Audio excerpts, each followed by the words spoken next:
Colorado and Washington became the first states in the U.S. to legalize marijuana, and that's got Canadian law enforcement officials talking about how the new laws will affect us right here. Kash Heed is a BC Liberal MLA and member of Stop the Violence BC Coalition. He also has 3 decades of law enforcement experience. He joins us from Vancouver this morning. Tell me about your reaction when you heard that this had gone through in Colorado and Washington.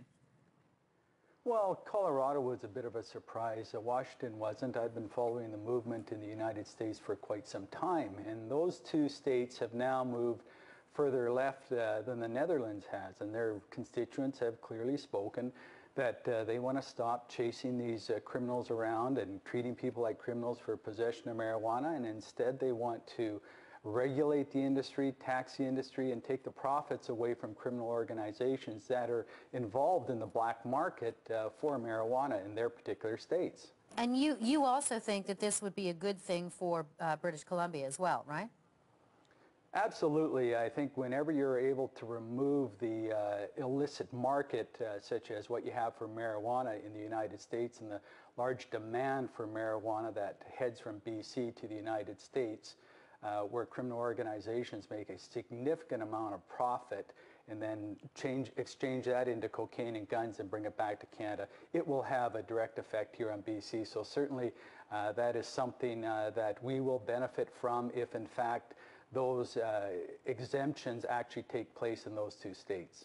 I want to take a look at a portion of a video that you've made in supporting your cause. It's called the Marijuana Wars. We've got a portion of that, and you're in. Let's take a look.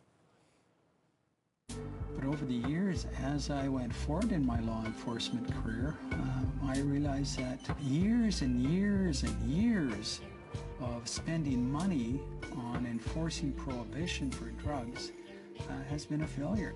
And that is the feeling with many, many police leaders, but they publicly will not say it until they leave policing, because the culture will eat you up.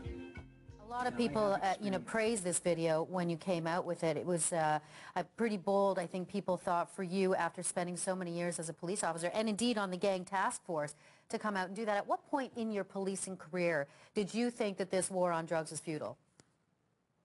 In the early 90s, I started to realize that we weren't having any success dealing with marijuana prohibition on the streets here in Vancouver, because we had a perpetuating gang violence problem, a very public display of violence.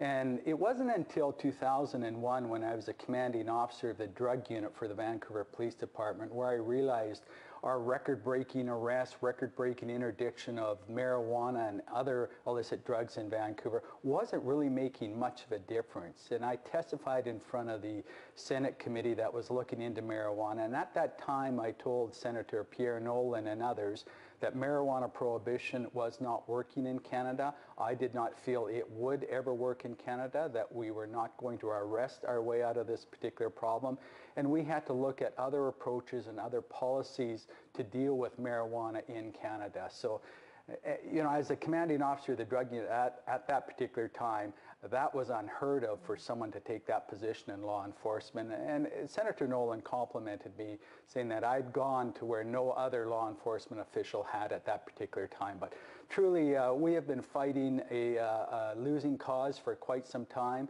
I've witnessed it on the streets here in Vancouver. We continue to try and arrest our way out of the problem. We continue to allow criminal organizations to benefit from marijuana prohibition. And we should actually be regulating and taxing it, similar to what is now taking place in a large movement in the United States. So I'm hoping that the Canadian politicians will actually pay attention to the evidence that's out there and change and develop contemporary policies here in Canada.